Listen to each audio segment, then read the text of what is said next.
Andito naman po ako sa puno ng niyugan natin dito. Yung dalawang puno na kakaritan ko sa darating na araw. So kung makikita nyo po, ito ay naka 90 degrees positioning na po yung bungol niya. So konting-konti na lang po ang size nitong bungol para pwede ko na pong simulang karitan. So ganyan. So wala na po tali yan doon sa dulo. Dahil okay na po ang posisyon nito. 90 degrees.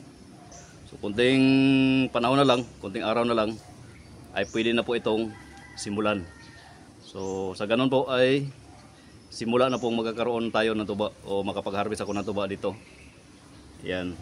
So bale dalawang puno lang po yung kakaritan ko dito dahil yung dalawang puno ay hitik po sa bunga at sayang din po na gagawin ko pong sangkutan yon. So para naman po meron kaming makukuhang buko o niyog ay hindi ko na po yon kakaritan. So ito lang dalawa.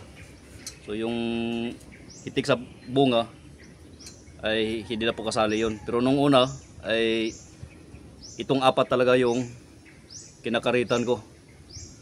So marami-rami po yung tuba na na-harvest ko kada araw sa umaga at saka sa hapon. Yan. So sa ngayon ay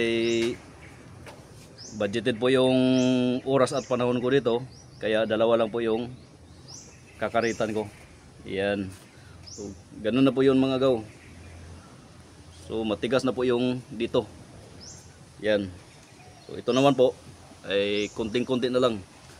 Yan, kung kita no, hindi naabot yung daliri ko pag hinawakan ko. So konti-konti na lang. So mga 3 to 4 days ay pwede na po itong umpisang karitan dito sa dulo. At titingnan po natin sa darating na araw kung gaano kalakas o gaano kahina ba yung maipoproduce na tuba nito.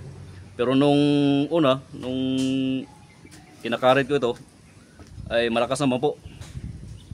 Meron pong bungol na malakas at meron pong bungol na mahinang tumuba.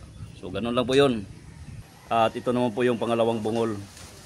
So mahaba na, kaya lang medyo maliit pa yung katawan. So magbibilang pa po ako nito ng kaunting panahon o araw para makaritan na po ito. Simula na makaritan.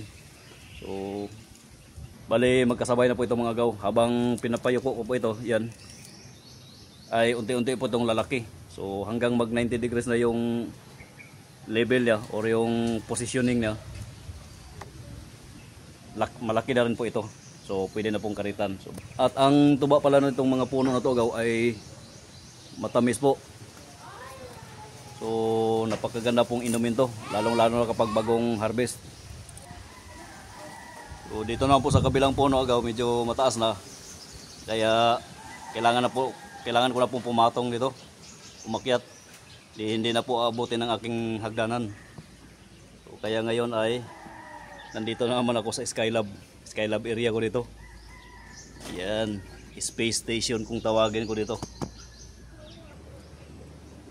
Ito naman pong isa na maliit pa ay adjust lang din po araw-araw. Ganito lang yan.